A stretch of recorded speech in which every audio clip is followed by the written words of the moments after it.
Bonjour à tous et bienvenue dans ce nouveau journal du FCAT, un journal avec pas mal d'invités aujourd'hui. Fred qui n'est pas invité, qui est chez lui, mais qui a invité ses amis, Monsieur le Président. Oui, bonsoir les artistes. Salut. Seb Dalen, notre directeur technique au club. Bonsoir. Salut Seb. Et puis en deuxième partie, on retrouvera Steph Drouin qui a la charge de l'équipe U15 cette saison et qui va venir nous parler de son équipe et puis de ce qu'il va faire cette saison et les ambitions également pour la fin de ce championnat. On va passer aux résultats du week-end puisqu'il n'y en a qu'un, l'équipe DH. Fred, c'est toi. Donc, déplacement encore Montreuil et une victoire 4-1 de notre équipe DH. À noter également un deuxième résultat, c'est une victoire 6-1 de notre équipe PL en amical contre Rosières hier soir. Voilà. C'est calme, hein. Oui, c'est encore un peu les vacances. Oui, mais c'est tranquille. Vous avez des questions ? T'es venu avec des réponses ? Absolument. Ça tombe bien. Donc on ne se posera pas les questions, tu viendras avec tes réponses. On va par contre parler de cette victoire, 4-1. Match nul la semaine dernière avec une équipe, on va dire, réduite. Là, cette semaine, victoire 4-1. Un match qui a mis un peu de temps à se dessiner puisque Cormontreuil a égalisé en début de deuxième mi-temps. Et finalement, les 3 buts ont été d'ailleurs de beaux buts en plus, mais on va laisser le directeur sportif en parler. L'expert. Il faut que je parle de quoi alors là ? Du match. Le match, non, mais une victoire amplement méritée de la part du FCAT. Un beau match de DH. Avec une équipe effectivement retrouvée entre guillemets avec quelques joueurs absents la semaine dernière, mais on notera quand même la bonne prestation de jeunes qui pourront aider l'équipe tout au long de l'année. Donc ça c'est aussi toujours important pour le club de faire monter les jeunes pour pouvoir s'aguerrir au plus vite, le plus vite possible au plus haut niveau en tout cas de l'ADH. Et puis en ce qui concerne aujourd'hui, un bon coaching de la part de Jean-Louis, un bon état d'esprit général, beaucoup d'engagement, même si c'était vraiment un match assez agréable à regarder. Des très beaux buts effectivement, Morgan, des très très beaux buts. Un doublé de Toufik, un but de Martin et un but de Salim pour conclure. Donc non, une belle performance face à une équipe qui est joueuse.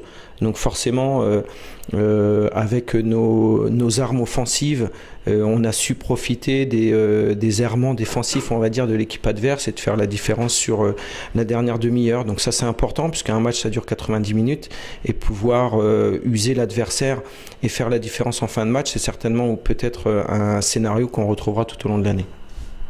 Un sujet peut-être un peu plus pointu, on va parler de l'arbitrage. On a pris quand même pas mal de cartons jaunes, des jaunes pas forcément bons, puisque c'est pas forcément sur des fautes de jeu. Oui, puis pas très mérité à mon avis. Au moins pour un des cartons. Donc, on a vu que l'arbitre avait des décisions un peu curieuses à certains moments. Bon, écoute, mais de toute façon, il faut faire avec l'arbitrage. On ne peut pas jouer au foot sans arbitre. Donc voilà, il faut surtout s'y habituer. Parce que on sait qu'on regarde les matchs de beaucoup plus haut niveau et on voit la qualité des arbitres en France. Alors à ce niveau-là, il est évident qu'on ne peut pas demander l'impossible. Après, on parle peut-être aussi un peu trop à l'arbitre, justement. Si tu veux. Je pense qu'il y a avant toute chose, en espérant que les joueurs regardent et l'entraîneur aussi, et tous les éducateurs et les joueurs du club, je pense qu'il faut réussir à un moment donné à se dire véritablement au sein du club que l'arbitrage, quoi qu'il arrive, il y a un arbitre et personne ne peut contester ses décisions. Donc, ça sert à rien forcément de parler. Alors, je comprends, on a tous été joueurs et on sait quand on a envie de gagner et parfois l'injustice et on réagit un peu trop vivement. Il faut surtout pas le faire parce que c'est après une image aussi qui peut être une image négative qui peut être donnée pour le club. Et alors que si à l'inverse on se dit avant le match que de toute façon il y aura des erreurs d'arbitrage, vous regardez même en Ligue des Champions, vous regardez partout, même avec la vidéo il y a des erreurs d'arbitrage. Donc aujourd'hui l'arbitre est humain, on peut pas non plus toujours prendre les meilleures décisions. Donc je pense qu'il faut juste tout simplement faire abstraction de l'arbitrage et se concentrer en tout cas sur notre jeu. Et à partir du moment où on a les joueurs qu'on a, l'équipe qu'on a, le coach qu'on a, les moyens que le club a mis cette année, je pense qu'il n'y a même pas besoin de parler d'arbitrage tout au long de l'année. Voilà. Eh ben c'est bien, comme ça on en a parlé en début de saison, on n'en parlera plus. Voilà. Eh ben, toi, un petit commentaire, t'étais au match aussi sur les seniors? Oui, bah c'est vrai que par rapport à la semaine dernière, on a vu quand même une équipe qui avait retrouvé, on va dire, ses cadres, on va dire, entre guillemets. Un match qui était très agréable à regarder, oui c'est vrai, Seb. Après moi, ce qui m'a manqué un peu, c'était de la construction, un petit peu plus de construction, on va dire, un petit peu plus de jeu, chose qu'on avait un peu l'année dernière avec la même équipe. Donc voilà, c'est ça qui me. C'est un début de saison, effectivement. T'écartes pas trop du cadre, hein. J'ai mon Pierrot national derrière qui nous recadre. Oui, donc s'il faut surtout retenir, c'est que le handicap du premier match est le nul contre Charleville, qui était plutôt un résultat honorable à la fin, mais plutôt négatif pour nous, c'est d'avoir relancé la saison aujourd'hui. Alors tout n'a pas été parfait. Je pense qu'on aurait intérêt un peu plus souvent à jouer simplement. Voilà, et pas en rajouter, parce qu'on sait qu'on a des joueurs qui sont talentueux et puis qui ont tendance de temps en temps à en faire un peu trop. Voilà, c'est mon avis. C'est le jeu. C'est comme ça. Et ben voilà, je pense pour cette première partie, tu avais quand même des réponses. Oui, non, mais je voulais simplement féliciter le caméraman, même si il va falloir lui faire une formation parce qu'il a été quand même un peu laborieux au démarrage pour cadrer. C'était pas cadré, hein. Non, c'était compliqué. Par contre, il a fait un ménage remarquable. Et donc aujourd'hui, on est dans un studio nickel. Et ça, merci Pierre d'avoir participé grandement à cette action. Mais on sait que Pierre a beaucoup de qualités. Beaucoup trop pour un club comme le FCAT d'ailleurs. Bon voilà pour cette première partie. On va se retrouver, j'ai encore dit voilà, on va se retrouver pour la deuxième partie consacrée au U15. On va parler justement de l'objectif de la saison pour ces U15 avec pas mal de première année, hein, Seb, c'est ça je crois, hein, cette année. Oui, je pense que Stéphane en parlera beaucoup mieux que moi. Mais tu resteras aussi avec nous puisque... Hein Sure. Yes. À tout de suite.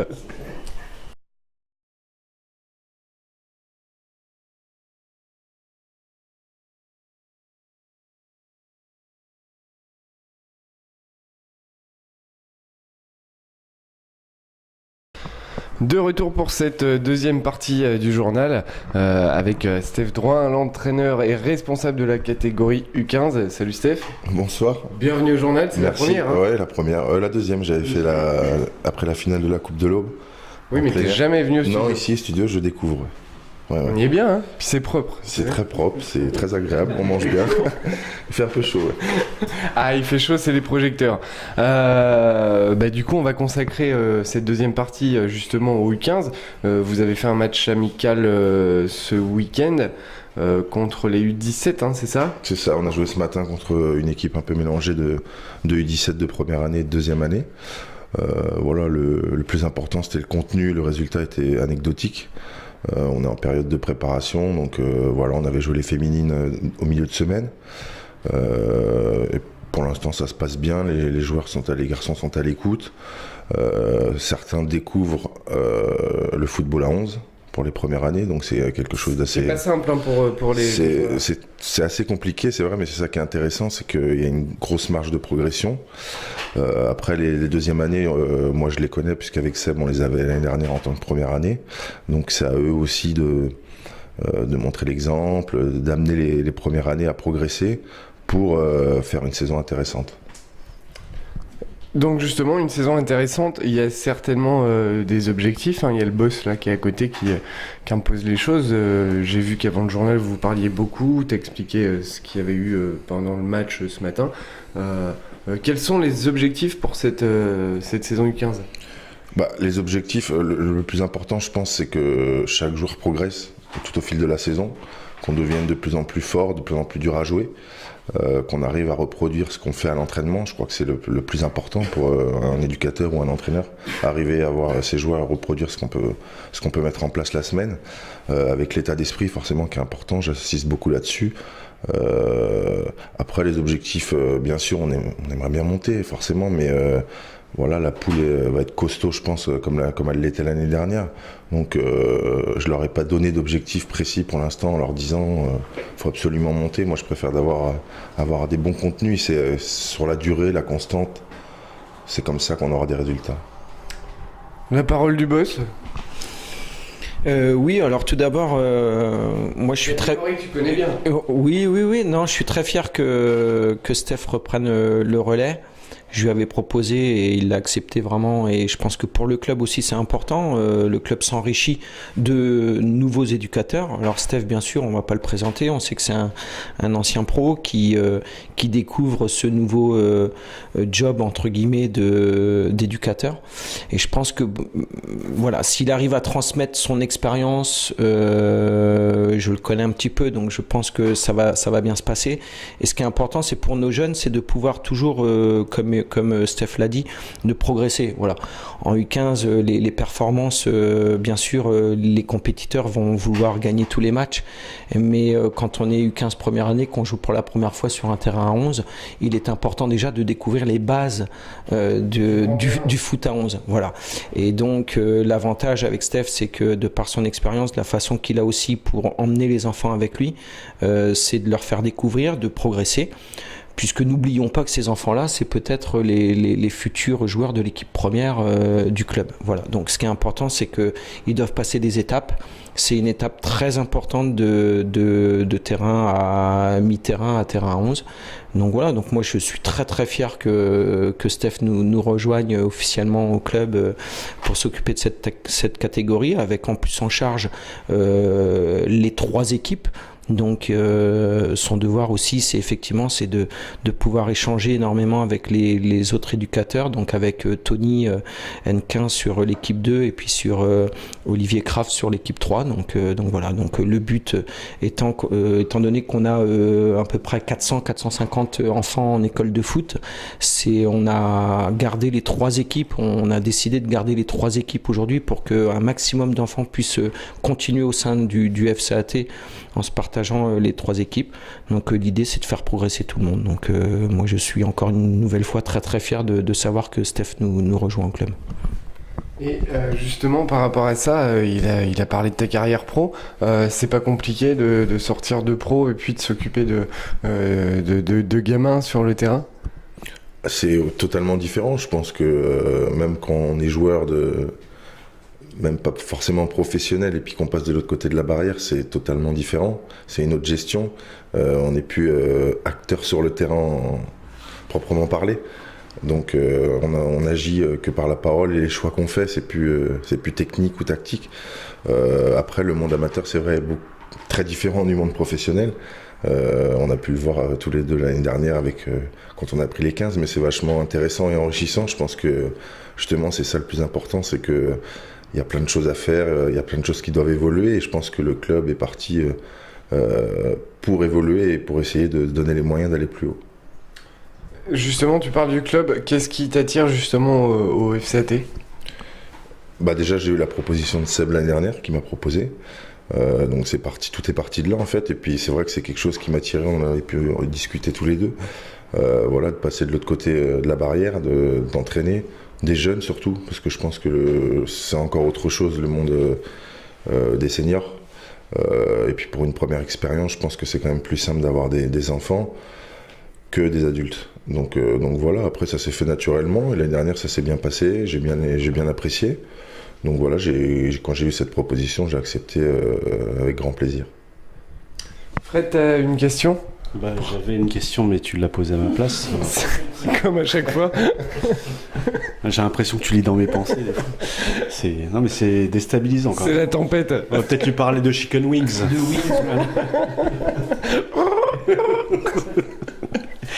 C'est bien. Elle avait trouvé une question. C'était quoi la question que j'ai posée ? C'était sur la transition entre le monde professionnel et le monde amateur. Voilà. Tu peux me demander comment j'ai mis une butte en trop, si tu veux. Ouais. Tiens, vas-y. Alors, j'ai plein de doigts en fait. Contre qui ? Bien grand, le pauvre. Donc je vais peut-être pas parler de ton objectif, on va dire, avec les U15, mais ton objectif, on va dire, en tant que coach. Arriver, je pense que c'est le plus dur, arriver à faire passer mon message que j'ai. On a tous un message différent en tant que personne et en tant que coach. Après, les faire progresser, comme je l'ai dit tout à l'heure, je pense que c'est le plus important. Ils découvrent pour la plupart le terrain à 11, donc c'est vachement... il y a beaucoup de travail, c'est ça qui est vachement intéressant en fait. Il y a une marge de progression énorme. Je pense que c'est une catégorie qui est charnière dans la progression d'un joueur dans le football. Et voilà, donc essayer d'être écouté, respecté, forcément, c'est toujours... un coach doit se faire respecter. Et puis après, ce que j'essaye de mettre en place, c'est là où c'est le plus réconfortant et c'est là où on prend le plus de plaisir quand on voit ce qu'on peut mettre en place, ça marche en match en fait. Et c'est peut-être indiscret, mais tes prétentions en tant que coach? Oh ouais, c'est joker. Il n'y a pas de joker ici, sinon je l'aurais dit avant. Une question qui peut paraître intéressante, c'est tu as été formé à Nantes. Oui. Tu as joué à Troyes. Donc autant dire que tu as connu des entraîneurs emblématiques qui pratiquent le jeu. Ouais. Et donc voilà, savoir un petit peu quelles sont tes sensibilités au niveau du football. C'est un fumier, lui. Hein. Il est content. Non, j'ai... Non, c'est pour que tu aies un peu de goutte supplémentaire. Ouais, c'est les projecteurs. Non, j'ai été formé à Nantes, donc forcément, moi, c'est le jeu à la nantaise à l'époque, c'était réputé un peu partout en France. Moi, j'aime bien quand l'équipe joue. Après, c'est pas tout le temps évident, ça dépend des circonstances du match. Il y a plein de choses qui rentrent en compte. Mais oui, j'espère partir sur un projet de jeu au moins qui se dégage parce que je pense qu'on fait des résultats sur le long terme, on est constant que par le jeu. Donc s'il n'y a pas de fond de jeu, s'il n'y a pas ça, sur la durée ça ne tient pas. Et puis même les enfants ne progressent pas non plus, donc c'est pas ce qu'on recherche. Donc c'est le début de saison certes, mais est-ce que ce message-là, tes joueurs commencent à le comprendre? Petit à petit, après la période de préparation, c'est pas la plus agréable pour un joueur. On l'a connu, mais c'est la période la plus importante avec la trêve hivernale aussi qui va arriver au mois de décembre. Donc il y a beaucoup de physique, de course en ballon, de tactique à vide. Donc c'est des exercices où il faut être vraiment concentré plus qu'autre chose. Il y a moins de ballons. Donc forcément, ça les intéresse un peu moins. Ils préféreraient faire des jeux, mais je pense que pour progresser et puis pour gagner des matchs, il faut absolument passer par ces étapes-là. C'est pas mal. Moi, j'ai plus de questions. Il en restera une juste après, si vous en avez plus. Seb, un mot à ajouter à tout ça? Non, j'ai tout dit. Non. Tu viens aussi avec tes réponses, toi. Tu t'entends bien avec le président, alors? Non, pas du tout. Moi, je réponds à toutes les questions. Non, mais après, ce qui était important, c'est de savoir, encore une fois, le club est composé de beaucoup de joueurs en école de foot. On arrive après sur la catégorie U15 où ils découvrent le terrain à 11. Et ce qui est important, effectivement, c'est d'avoir des éducateurs en place sur un projet du club pour pouvoir faire progresser les joueurs. Puisque après, c'est des joueurs qu'on retrouvera 2 ans en U15. Après c'est U17, U19, PL, DH où ça peut après aller beaucoup plus vite. Voilà, donc ce qui est important c'est que le club, pour progresser, l'avenir du club c'est les jeunes pour moi. Voilà. Donc ce qui est important c'est que c'est comme une maison, ça se construit. Voilà. Donc on est là pour construire un club. Fred ? Oui, c'est comme un peu... je rejoins un peu le discours qu'a eu Aurélien la semaine dernière. C'est vrai que toi, tu vas essayer de distiller, on va dire, un certain nombre de choses à des jeunes qui sortent du football sur un demi-terrain, on va dire. Donc tu vas imposer une tactique ou une façon de jouer. Et c'est vrai que pour pérenniser ça, il faut qu'en même temps, faut que les U17 après, faut que le coach essaye de prendre en compte tout ce qui a été fait en U15. Donc il faut vraiment qu'il y ait du dialogue qui se fasse entre interdirigeants, interéducateurs, quoi. Voilà. Tout à fait. C'est exactement ça. Pour ça que bientôt, je vais fixer une date puisqu'on essaiera de faire, on fera des réunions mensuelles entre éducateurs du club, justement, pour partager les différentes doléances, difficultés ou bonnes choses qui puissent arriver, ou faire des séances type aussi sur tableau lors de ces réunions. L'idée, c'est que le foot, ce qui est extraordinaire, c'est qu'on ne peut pas gagner 1 contre 11. C'est forcément une équipe, et vous avez les remplaçants, vous avez un groupe. Voilà. Pourquoi Vincent Candela était dans le groupe en Coupe du Monde 98? Parce que c'est lui qui a emmené la chanson I Will Survive, parce que c'est lui qui mettait une ambiance, parce que peut-être que grâce à ça, l'équipe de France a gagné la Coupe du Monde. C'est un groupe, et c'est un des seuls sports aujourd'hui, en tout cas, c'est un sport collectif, les sports co sont comme ça. Le football, ce qui est intéressant, c'est que tout le monde amène sa pierre à l'édifice. Donc tout ça pour dire que si les éducateurs aussi n'ont pas cette proximité et ce rassemblement et cette solidarité entre eux, le club ne progressera pas. Donc petit à petit, voilà, on va mettre des choses en place et on pourra tous effectivement échanger par rapport à nos diverses problématiques ou autres lors de ces réunions. Avec I Will Survive, c'est ça? C'est Gloria Gaynor qui nous a fait gagner la Coupe du Monde. I will survive. I will survive. I'll Wings Survive. Bon, voilà. Vous pouvez pas comprendre. C'est privé. Bon, en tout cas, c'est agréable de passer un journal avec vous, avec des invités, on va dire, de marque, comme quoi le club grandit de plus en plus, puisqu'effectivement, on a eu Aurélien la semaine dernière. Et on compte pas tout ce qu'il y a derrière Seb, la Steph, caméra. et on compte pas tout ce qu'il y a. On a Hervé le prompteur qui commence à plus parler beaucoup, il est fatigué. On a le président, bon, il est endormi, mais on va le réveiller juste après l'enregistrement. On a Robert qui est rentré de vacances. Il y a Ça le s'est président super d'honneur, bien le passé, président ça. Le président d'honneur, hein, Robert Bourlon, qui est rentré de vacances et tout bronzé en short. Mais ça, vous le voyez pas, c'est derrière. En tout cas, messieurs, merci beaucoup. La question, puisque la nouveauté cette année, on va demander avec Fred d'ouvrir les portes des équipes. Si on vient faire un petit reportage sur les U15, est-ce que les U15 nous ouvriront la porte du vestiaire pour venir filmer? Je leur en parlerai demain, mais je pense que oui, il n'y a pas de raison. Tu me tiens au courant? Et je leur demanderai avant quand même. Mais il n'y a pas de souci normalement. Ok. C'est noté, hein. Par contre, il faut un contrat signé, puisque sinon on viendra pas. Apparemment, c'est les joueurs le problème, c'est pas l'entraîneur. Non, mais moi ça me pose pas de problème, mais après eux qui passent devant la caméra, je vais leur demander par respect aussi. Ouais, t'inquiète pas, ils aiment bien. Messieurs, merci pour tout. Ça m'a fait plaisir de vous avoir dans le journal, surtout que t'étais prévenu en dernière minute, hein. Seb dans la voiture qui a dit attends, je joue avec Steph pour qu'il vienne, et puis t'es venu, en plus t'es arrivé avant lui, parce qu'il était en retard, c'est pour ça qu'il fait nuit en fait, c'est lui. Fred, une fois de plus, merci à toi, merci à toute l'équipe qui travaille autour de ce journal. Vive le FCAT, à la semaine prochaine. Salut. Salut.